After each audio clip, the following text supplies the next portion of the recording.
For years, the question lived in every dressing room, every record label office, every barbershop in Black America. It was the question that nobody could settle. Not the critics, not the promoters, not the musicians who had seen both men perform dozens of times. Jackie Wilson or James Brown? Who was the real king of the stage? Who could hold an audience in the palm of his hand and refuse to let go? Who was, without any argument or qualification, the greatest performer alive? The debate had been going on since the late 1950s, and by the early 1960s, it had become something close to a religion. You were either a Jackie man or a James man. And the side you chose said something about who you were, what you believed, what you thought music was supposed to do to a person. It was not a casual preference, it was a declaration. Jackie Wilson had arrived first, born in Detroit, Michigan in 1934. Jackie Wilson had come out of the gospel tradition, out of the same streets that would eventually produce Motown. And from the very beginning he carried himself like someone who had been put on this earth, specifically to perform. His voice was unlike anything anyone had ever heard, a 4-octave instrument that could move from a whisper to a scream without losing a single drop of control or beauty. He could sing opera if he wanted to. He could sing rhythm and blues. He could sing pop ballads that made women weep in their seats and men look away because something in their chest had broken open. His voice was the kind of voice that made you believe in God or in fate or in the idea that some people are simply built differently from the rest of us. But it was not just the voice. Jackie Wilson moved. He moved in ways that seemed physically impossible for a human being. Ways that suggested he had no relationship with gravity, that the laws of physics had agreed to make an exception for him and him alone. He could spin and drop and slide and leap and land with perfect precision, and he could do all of this while singing in full voice, not gasping, not faltering, not losing a single note. He had watched Fred Astaire. He had studied the Nicholas brothers. He had absorbed everything that came before him and then thrown it all away and invented something entirely his own. When Jackie Wilson performed, the audience did not watch him. They surrendered to him. There was a difference. By the time James Brown emerged as a serious performer in the late 1950s and early 1960s, Jackie Wilson was already a star. He had left the Dominoes, the group where he had replaced Clyde McPhatter, and had gone solo and released Reet Petite in 1957, and then Higher and Higher, and then Lonely Teardrops, and the hits kept coming with a regularity that seemed effortless, though everyone who knew Jackie knew nothing about what he did was effortless. He worked. He rehearsed. He was a professional of the highest order. And when you saw him on stage at the Apollo Theater in Harlem, or at the Uptown Theater in Philadelphia, or at the Howard Theater in Washington, you understood that you were in the presence of something rare. And then people started talking about James Brown. James Brown had grown up in Augusta, Georgia, in poverty so severe and so complete that the word poverty does not really capture it. He had grown up without electricity, without running water, in a house that was barely a house, in circumstances that could have destroyed a person before they ever had a chance to discover what they were capable of. He had been arrested as a teenager. He had gone to a youth detention facility. He had come out of that facility with one determination that overrode every other consideration in his life. He was going to make it. He was going to be somebody. He was going to stand on stages and make people feel things they had never felt before, and nobody was going to stop him, because nobody had ever wanted anything the way James Brown wanted this. He formed a group called the Famous Flames in Macon, Georgia, and they started playing local venues, and then regional venues, and then in 1956, they recorded Please, Please, Please for King Records, and something happened that nobody could quite explain. The song was not technically sophisticated. The arrangement was not complicated, but when James Brown sang it, something came through the speakers that reached into your body and moved things around. It was raw, and it was hungry, and it was entirely real. And real was something that a lot of music was not. By the early 1960s, both men were performing on the same circuit, the Chitlin circuit, the network of venues across the American South and in major northern cities where black artists performed for black audiences, venues like the Regal Theater in Chicago and the Royal Peacock in Atlanta and the Hippodrome in Richmond, Virginia. They were not always on the same bill, but they were playing the same rooms, pursuing the same audiences, competing for the same limited attention and money and love that any performer needs to survive and thrive. And the question followed them everywhere. Jackie or James? James or Jackie? The musicians who toured with both men had opinions. The promoters who booked both men had opinions. The audiences had strong opinions that they expressed loudly and at length. Jackie Wilson's supporters pointed to the voice, to the control, to the elegance, to the way he made performance look like something natural rather than something manufactured through brutal and relentless labor. James Brown's supporters pointed to the energy, to the sweat, to the absolute commitment, to the way he gave everything he had every single night on, till there was nothing left, and then somehow gave more. Jackie made you feel like you were watching perfection. James made you feel like you were witnessing survival. Neither man talked much about the other in public, but people who knew both of them knew that the competition was real, and that both men felt it deeply. Jackie Wilson had seen James Brown perform. James Brown had seen Jackie Wilson perform. Each of them knew what the other was capable of. And each of them understood that as long as the other one was on the circuit, the conversation would continue, the comparison would continue. The question would never be settled by anything other than the evidence of the stage itself. James Brown understood this better than almost anyone. He had built his entire professional existence on the idea that the stage was the only courtroom that mattered, that the verdict was delivered in real time by real people who had paid real money and given real hours of their lives to be in the room with you. You could not argue with that verdict. You could not appeal it. You either delivered or you did not, and James Brown had made a decision somewhere in the depths of his childhood and his time in that detention facility that he was going to deliver every single night for the rest of his life. No matter what it cost him, no matter how much it hurt, no matter how tired he was or how sick he was, or how many problems were waiting for him in the real world outside the stage door. He had built systems to ensure this. He had created a band, the Famous Flames, and then the larger organization that would become the James Brown Band, that operated according to rules so strict and so thoroughly enforced that musicians would later describe working for James Brown as something between a religious experience and military service. There were fines for missed notes. There were fines for being late. There were fines for wearing the wrong clothes or showing up to the stage with shoes that were not polished. James Brown believed that excellence was not an accident and not a gift. Excellence was a practice. Excellence was something you built the way you built a house, one brick at a time, every day, without exception and without excuse. The musicians who played for him sometimes resented the discipline. They sometimes complained about the fines and the rigidity and the way James Brown ran rehearsals with an intensity that left everyone exhausted. But they also knew, every single one of them, that when they walked out on that stage with James Brown, they were part of something that had no equal anywhere in the world. The band was not just good.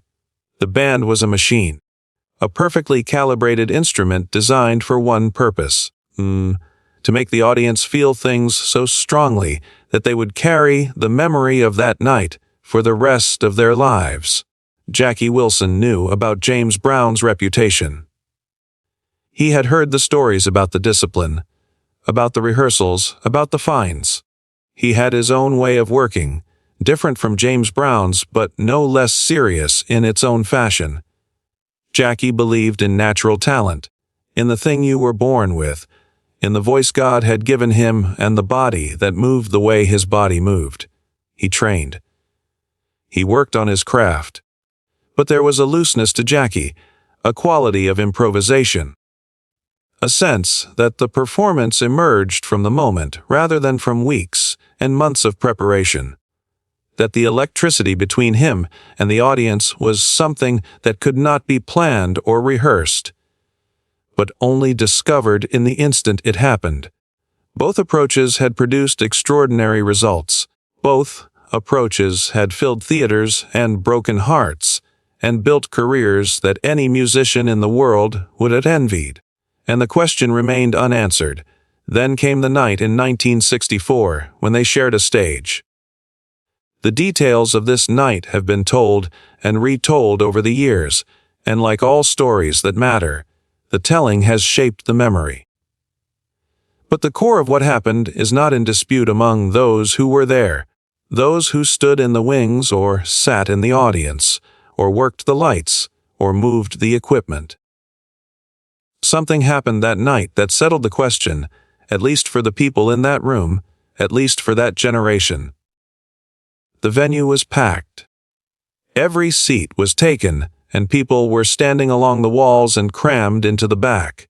People who had come specifically because word had spread that both men would be on the same bill, that the comparison everyone had been making in their heads for years would finally be made in the same room on the same night. The air was thick with anticipation and with something that was almost like aggression. The particular energy that builds when people have been waiting a long time for something and are not entirely sure they want it to finally arrive. Jackie Wilson performed first, and Jackie Wilson was extraordinary, as he always was, as he could not help being, because extraordinary was the only register available to him. He sang with that voice, that impossible voice that climbed and dove and turned corners and found notes that seemed to exist outside the standard musical vocabulary. Notes that belonged to some other emotional dimension that his voice could access but could not explain. He moved the way he always moved, with the fluidity and the precision and the absolute physical confidence of a man who had never been told that what he was doing was not possible, because he had never asked permission before doing it. The audience was his within the first 30 seconds. They were gone. They were lost in him. They screamed, and they stood, and they reached toward the stage the way people reach toward something they want to touch, but know they cannot. The wanting itself being the experience. When Jackie Wilson finished his set, the theater was at a temperature that seemed like it could not be exceeded. The audience had been taken somewhere and brought back, and they were still vibrating with the memory of where they had been. People looked at each other, the way people look at each other after something overwhelming, needing confirmation that they had not imagined it, that it had been real. It had been real. Jackie Wilson had delivered something close to perfection. Something that every person in that building would remember for the rest of their lives. And then James Brown walked to the side of the stage. He stood there for a moment in the wing, watching the audience, watching the energy in the room. He could feel it. He always could feel it. The weight and the direction and the temperature of an audience's attention. The specific quality of what they had just experienced and what they needed now. He had spent his entire career learning to read this, learning to understand what a room was asking for, and then giving it something more than it had asked for, something it had not known it needed until he provided it. He took a breath. He adjusted his collar. He looked at his band. Gathered around him in the wing, all of them locked in. All of them ready. All of them carrying in their bodies the hundreds of hours of rehearsal that had made this night possible. He gave them a look that said everything that needed to be said. And then he walked out onto the stage. The first thing the audience noticed was how he walked. Not how he ran or how he danced or how he moved in the elaborate choreographic sense that Jackie Wilson moved. How he walked. There was something in the way James Brown crossed that stage that communicated something before he had sung a single note or played a single chord.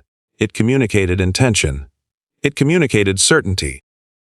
It communicated the absolute and unqualified understanding that what was about to happen in this room was going to be unlike anything that had come before it. The band hit the opening notes and James Brown was already somewhere else, somewhere beyond the stage and beyond the theater and beyond the ordinary relationship between a performer and an audience. The sweat came almost immediately, not because he had been exerting himself, but because that was simply what his body did when he performed. As though the performance created its own weather system inside him. As though the energy he was putting into the room had to come from somewhere, and it came from the deepest and most physical parts of him. He sang. He moved across the stage with that particular James Brown movement that nobody before or since has been able to adequately describe or replicate. The footwork that seemed to happen faster than the eye could follow. The spins, the drops, the way he could stop on a precise beat with his whole body locked into stillness, and then explode back into motion before the audience could process what they had just seen. But more than the movement, more than the voice, more than any individual element of what he did, there was the totality. There was the sense of a human being operating at some limit of what the human being is capable of, pushing against some boundary and pushing through it, finding what is on the other side.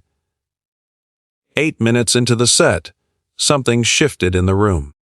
It was not a gradual shift.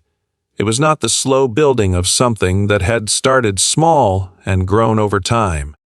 It was a sudden and collective and almost physical shift, the way a room shifts when the weather changes outside, when the pressure in the air drops before a storm. People felt it before they understood it. They felt something moving through them, something that was not just entertainment and not just music, and not just the pleasure of watching a talented person do a talented thing. It was something else. It was something that belonged to a different category entirely. What happened in those 8 minutes was not a competition. Competitions have winners and losers, and the winner is the one who did the thing more correctly according to some agreed upon standard. What happened in those 8 minutes was not about correctness or about standards or about the judgment of critics and experts and people who made their living evaluating these things. What happened in those 8 minutes was that James Brown showed a room full of people something about what music could be, about what performance could be, about what was possible when a human being brought absolutely everything they had to a single moment and refused to hold anything back. Jackie Wilson had shown them perfection. James Brown showed them something beyond perfection, something that did not have a clean name, something that existed in the space where artistry becomes necessity, where the performer is no longer performing, but is simply being, completely and without reservation, in front of strangers who are no longer strangers, because the music has made them into something else. People who were in that theater that night have said, in interviews given years and decades later, that they do not have adequate words for what they experienced in those 8 minutes. They have said that the closest they can come to describing it is to say that they forgot themselves. They forgot that they were individuals with names and histories and problems waiting for them outside the theater door. They forgot the separation between themselves and the person on the stage, and the people standing beside them. For 8 minutes, the room was not a collection of separate people watching a performer. The room was one thing, one unified thing, and James Brown was the force that had unified it.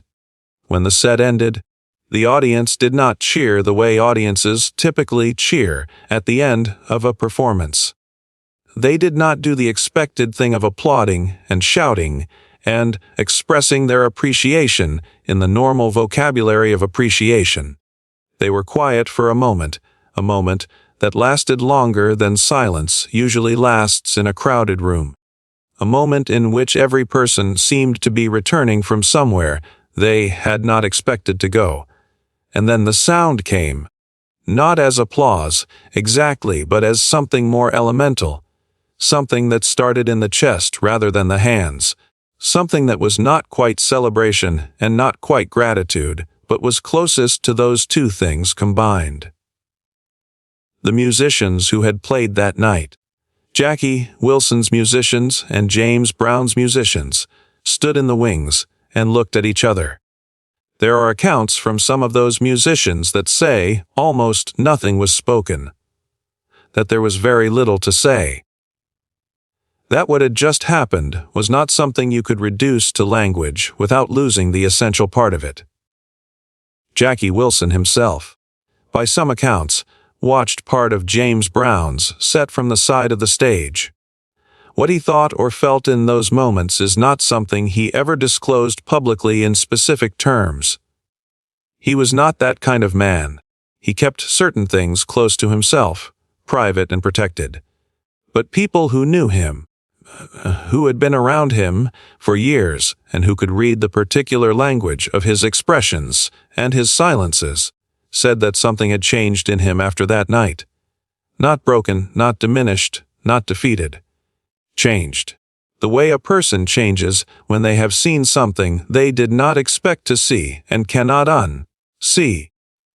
The question that had been asked in every dressing room and every barbershop and every record label office in Black America for years was not asked in quite the same way after that night.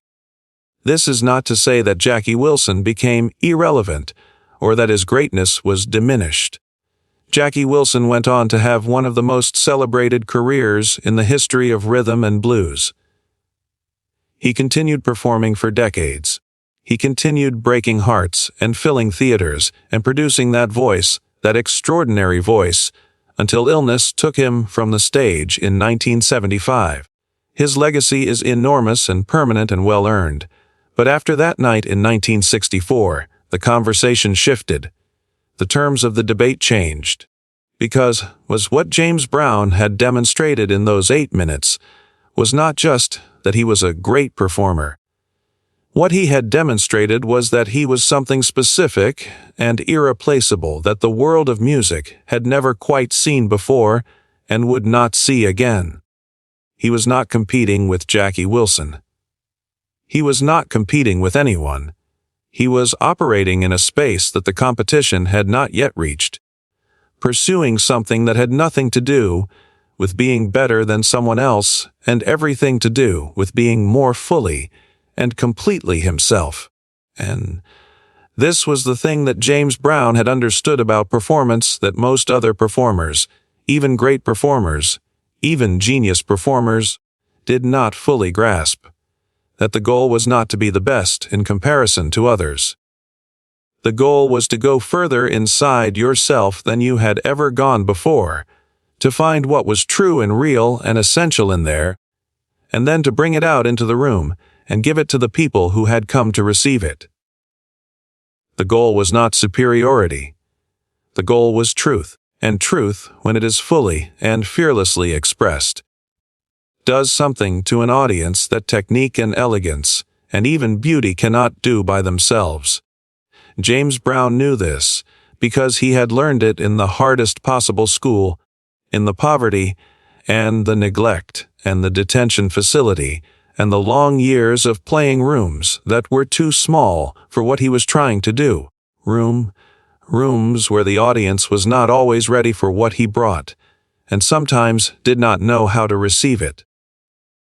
He had learned it through failure, and through determination, and through the particular kind of knowledge that only comes from doing something over and over again, until you stop thinking about how you are doing it, and simply do it, until the thing and the doing of the thing become one single continuous act. After that night, James Brown went back to his hotel room, and he sat with his people, and he did not say much. He had given what he had to give, and now the giving was done, and what remained was the quiet that comes after, the ordinary fatigue of a man who has worked very hard at something very important.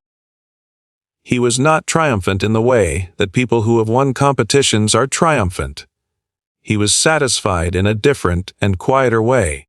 He had done what he set out to do. He had told the truth in the only language he fully trusted. The audience had heard it. That was enough.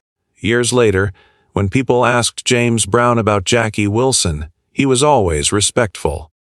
He acknowledged Jackie's talent with a directness and a generosity that some people found surprising in a man with his reputation for pride and for the absolute belief in his own greatness. He would say that Jackie Wilson was one of the greatest vocalists who ever lived, and he meant it.